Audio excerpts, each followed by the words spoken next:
कभी कभी एक छोटी सी चिट्ठी पूरी जिंदगी बदल देती है।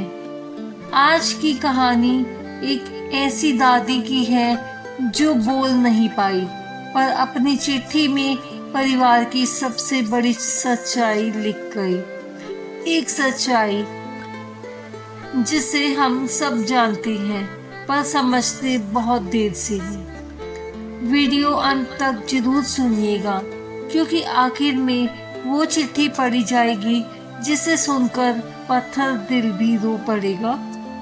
सुबह का समय था। सूरज की हल्की किरणें पुराने घर की टूटी खिड़कियों से आंगन में उतर रही थी।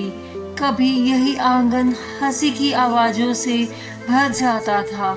बच्चों की दौड़, रसोई से आती रोटी की खुशबू और दादी की धीमी पुकार, सब आ जाओ, खाना तैयार है।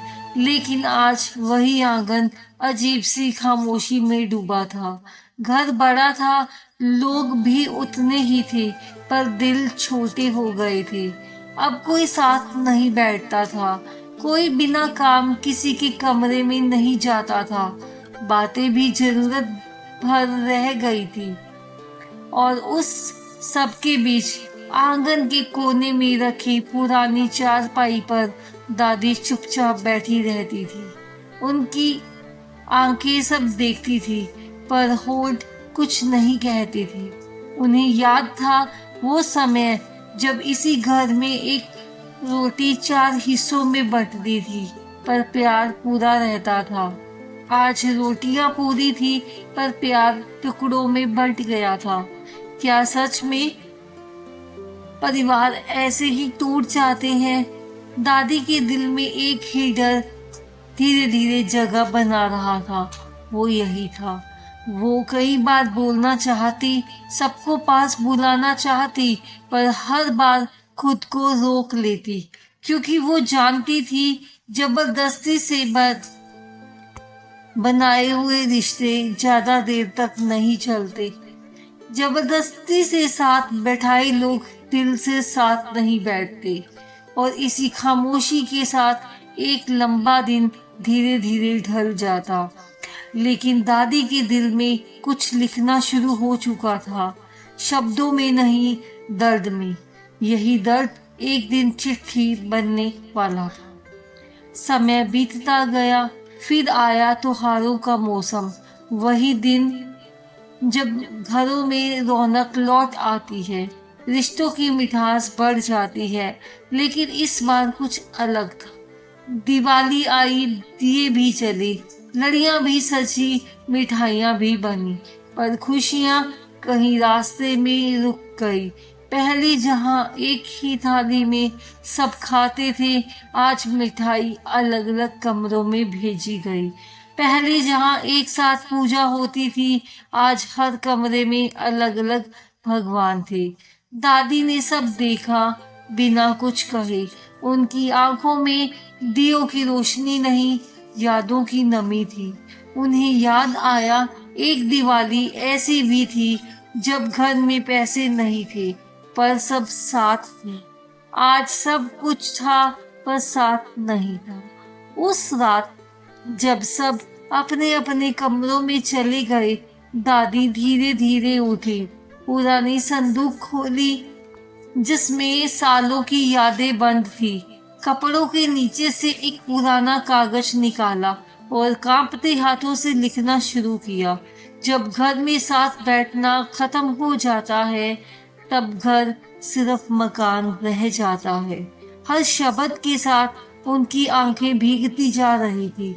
ये सिर्फ चिट्ठी नहीं थी, एक माँ का डर था, एक दादी का दर्द था, एक परिवार को बचाने की आखिरी कोशिश थी। और उन्हें पता भी नहीं था ये चिट्ठी एक दिन सबकी जिंदगी बदल देगी। दिन गुजरते रहे और घर की दूरियां धीरे धीरे आदत बनती रही। फिर एक दिन बहुत छोटी सी बात पर बहुत बड़ा झगड़ा हो गया। शब्द तेज थे, आवाजें ऊंची थी और अहंकार सबसे ऊंचा था। कोई सुनने को तैयार नहीं था। हर किसी को बस खुद सही लग रहा था। दादी बीच में आई, कुछ कहना चाहा, पर उनकी धीमी आवाज शोर में दब गई। और फिर आया वो पल जिससे दादी सबसे ज्यादा डरती थी। बड़े बेटे ने कहा, अब हम अलग रहेंगे। बस इतना सुनना था। घर जैसे अंदर से टूट गया था। सामान बंधने लगा, दरवाजे बंद होने लगे, रिश्तों पर ताले लगने लगे। आंगन जो कभी सबको जोड़ता था, अब सच में खाली हो गया। दादी दरवाजे के पास खड़ी थी। आंखों से आंसू गिर रहे थे, पर आवाज नहीं निकल रही थी। उन्होंने आसमान की ओर देखा और बहुत धीरे से कहा, हे भगवान, घर टूटने की आवाज इतनी खामोश क्यों होती है। उस रात दादी नहीं सोई। चिट्ठी का कागज उनके सामने खुला था और शब्द दिल से बहते जा रहे थे, क्योंकि उन्हें महसूस हो गया था समय बहुत कम बचा है और बात बहुत बड़ी है। यहीं से कहानी और गहरी और दर्द भरी होने वाली है। सर्दियों की एक लंबी शाम थी। धूप आंगन से खिसक कर धीरे धीरे दीवारों में छिप चुकी थी। घर पहले से भी ज्यादा शांत था, जैसे आवाजें भी इस घर में लौटने से डर रही हूँ। दादी अब पहले जैसी नहीं रही। चलना धीमा, बोलना कम और आंखों में बस एक ही सवाल, मेरे बाद क्या ये सब फिर साथ में बैठ पाएंगे। कोई उनसे पूछता नहीं था, पर सब उन्हें पता था। रिश्तों की दूरी आवाज से नहीं, खामोशी से समझ आती है। रात को खांसी बढ़ जाती, सांसें भारी हो जाती, पर सबसे भारी था दिल का बोझ।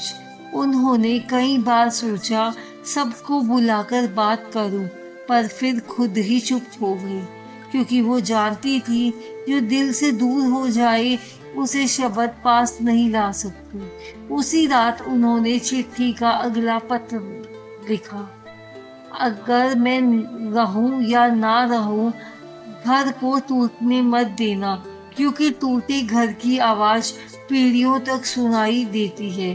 लिखते लिखते उनकी आंखें बंद हो गई, पर उंगलियां अब भी कागज पकड़े हुए थी, जैसे वो आखिरी दम तक परिवार को थामे रखना चाहती हूँ। कुछ दिनों बाद सुबह कुछ अलग थी। हवा बहुत शांत थी, पंछियों की आवाज भी धीमी थी और खामोशी में दादी की सांसें धीरे धीरे थम गई। कोई शोर नहीं था, कोई शिकायत नहीं थी, बस एक लंबी शांति। घर में लोग थे, पर घर सच में खाली हो गया था। रोने की आवाजें उठी, रिश्तेदार आए, रस्में पूरी हुई, पर उन सब के बीच एक सवाल हवा में तैरता रहा, क्या हम सच में साथ थे जब वो जिंदा थी। 13वीं तक सब साथ बैठे थे, फिर धीरे धीरे सब अपने अपने कमरों में लौट गए, जैसे कुछ हुआ ही ना हो। पर एक चीज अब भी बची थी, वो थी चिट्ठी, जो अभी पढ़नी बाकी थी। एक दोपहर सबसे छोटे पोते को दादी की दी हुई चिट्ठी याद आई। उसने कांपते हाथों से कागज खोला। कमरे में सब चुप हो गए और फिर उसने पढ़ना शुरू किया। मेरे बच्चों, अगर ये चिट्ठी तुम पढ़ रहे हो तो शायद मैं पास नहीं हूँ, पर मेरी दुआएं अब भी इसी घर की दीवारों में है। घर बड़ा होने से कुछ नहीं होता, दिल बड़े होने चाहिए। अगर एक थाली में खाना बंद हो जाए तो समझ लेना घर की नींव हिल गई है। मेरे जाने के बाद अगर तुम फिर साथ बैठ जाओ तो समझूंगी मैं कहीं गई ही नहीं। इतना सुनते ही सबकी आंखों से आंसू बहने लगे। किसी के पास कोई जवाब नहीं था, क्योंकि सच सीधा दिल पर लगा था। पहली बार सबको महसूस हुआ, दादी सिर्फ इंसान नहीं थी, वो इस घर की आत्मा थी। और आत्मा के जाने के बाद घर खाली क्यों लगता है, अब समझ आ रहा था। अगली सुबह कुछ बदला हुआ था। किसी ने कुछ कहा नहीं, पर सब आंगन में आकर बैठ गए। सालों बाद एक ही चूल्हा जला, एक ही रोटी बनी और एक ही थाली सजी। पहले चुप्पी थी, फिर धीरे धीरे बातें लौटने लगी। और उसी आंगन में जहां कभी दूरी खड़ी थी, आज अपनापन बैठा था। दीवारें वही थी, छत वही थी, पर एहसास बदल गया था। अब वो मकान नहीं, फिर से घर बन गया था। शाम को तुलसी के पास दिया जला, हवा हल्की चली और ऐसा लगा जैसे दादी मुस्कुरा रही हो, क्योंकि उनका सपना आखिर पूरा हो गया था। दोस्तों, जिंदगी में हम बहुत कुछ कमाने निकल पड़ते हैं, पैसा, नाम, सफलता, पर कई बार सब कुछ पाकर भी सबसे कीमती चीज खो देते हैं, अपना परिवार। याद रखिए, टूटा हुआ घर दोबारा बन सकता है, पर टूटा हुआ समय कभी वापस नहीं आता।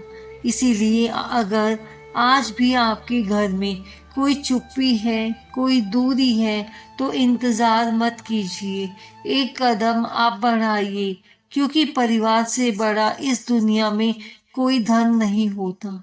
अगर इस कहानी ने आपके दिल को छुआ हो तो कमेंट में जरूर लिखिए कि परिवार ही असली दौलत है। हम फिर मिलेंगे एक रूह को छू लेने वाली दादी की चिट्ठी के साथ। राम राम। धन्यवाद।